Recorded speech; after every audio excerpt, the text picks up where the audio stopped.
For this tutorial you will need your selected yarn. I'm using Paintbox yarns in Baby DK, and this yarn calls for a 4mm crochet hook, so that is what I'm using today, but you can use whichever crochet hook your yarn recommends or change it up to suit your tension.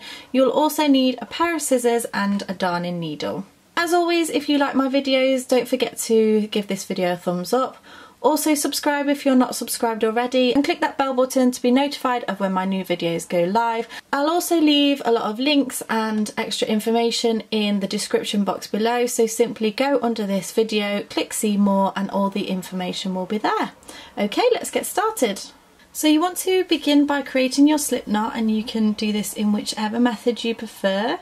Go ahead and insert your crochet hook. And this is going to be worked in multiples of 2 plus 1 for turning. So you want to yarn over and pull through, and yarn over and pull through, that's 2, yarn over, pull through, yarn over, pull through, that's 4, and then you'll keep chaining in multiples of 2 until you get to the width of project that you want. So if you're making a blanket, then you do it as wide as you want the blanket to be.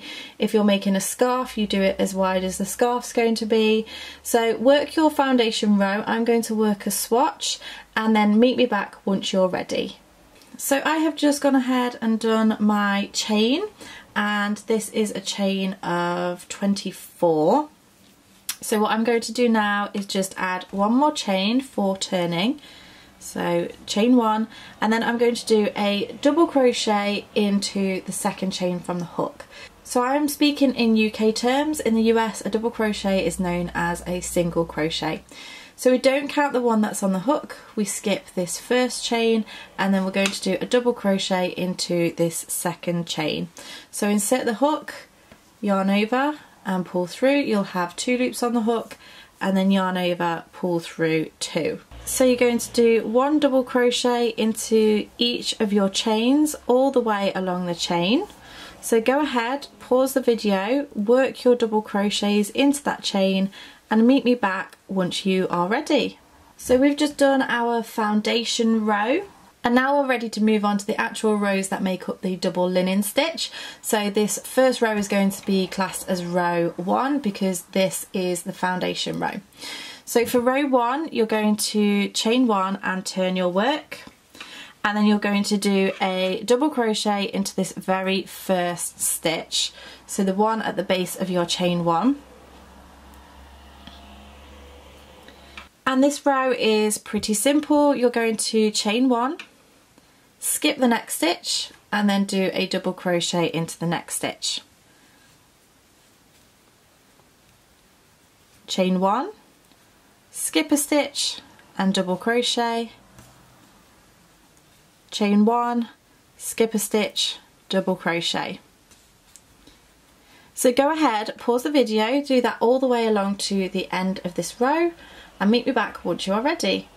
So I've just come to the end of row 1. I'm now ready to move on to row 2. You want to chain 1 and turn your work, and we're going to do a double crochet into that very first stitch.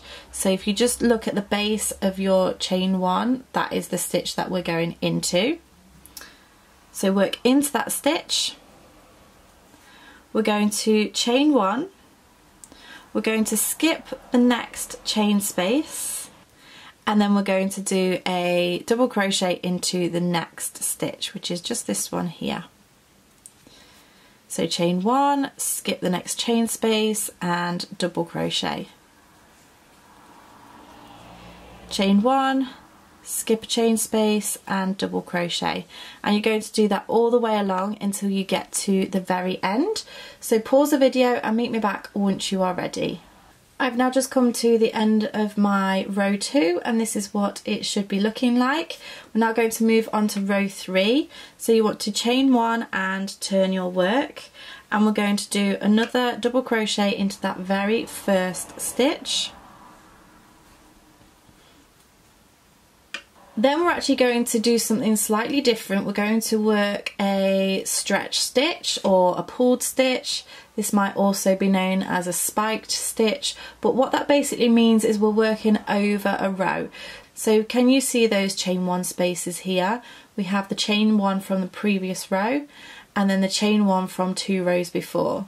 So what we want to be doing is working into this chain 1 space from those 2 rows before. You're going to go straight into that chain 1 space, 2 rows down, and then yarn over, pull through like you would with a double crochet, but you're just going to pull up slightly on that stitch so that it pulls it up to the same height that you're working to. Don't pull it too much and then don't pull it too little. You want to try and just pull it up to the top of that row and then yarn over, pull through, and that just elongates that stitch just there. You're then going to chain 1 and then do exactly the same. So we're going to skip a stitch and then work into the chain 1 space from 2 rows down. So if you just pull it apart, you can see it here. So straight in, yarn over, pull up to the top of that row, yarn over, pull through, chain 1, skip a stitch, find your space, into there, yarn over, pull up to the top of the row, and then yarn over, pull through, chain 1 and continue.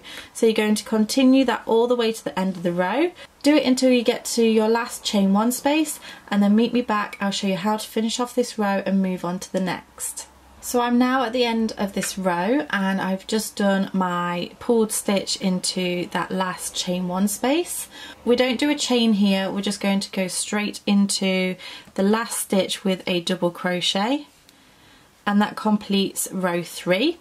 You want to chain 1 and turn your work, and we're going to do 1 double crochet into that first stitch. You're also going to do a double crochet into the next stitch,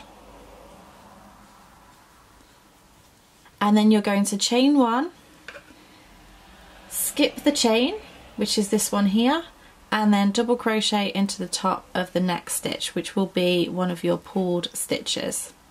So chain 1, skip the chain space, and then into the top of the next stitch. Chain 1, skip a space, into the top of the next stitch. Go ahead, work your way until you get to the last stitch that you're working into, and I'll show you how to finish off this row and move on to the next one.